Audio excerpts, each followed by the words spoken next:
All right. Seeing as how we're kind of on the topic of professional wrestling and everything you have been witnessing from the other side is what's known as a work. Let me give my opinion on some of the people who claim to be so smart in the industry.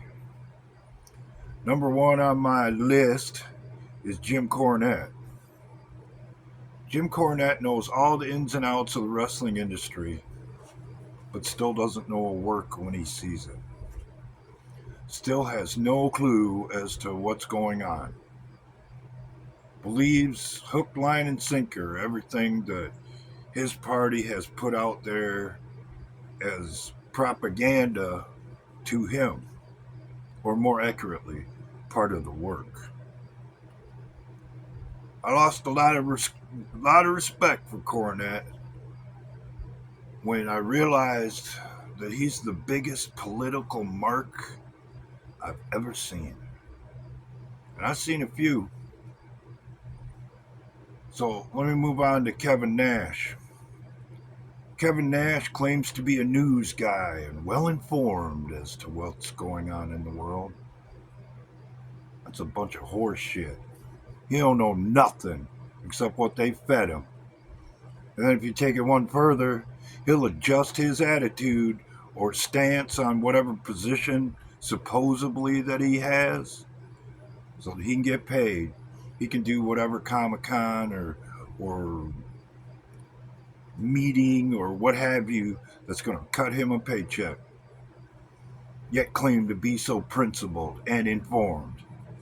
Kiss my ass.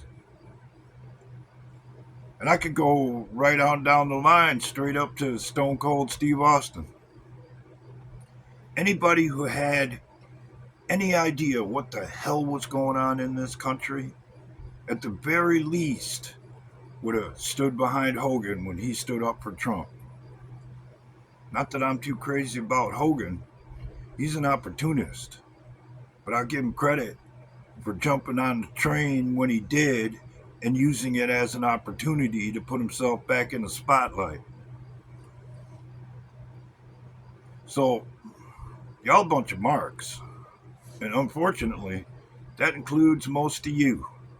At least wise most of you that are still saying, oh, it's just a different wing of the same bird and a different side of the same coin and all that horse shit.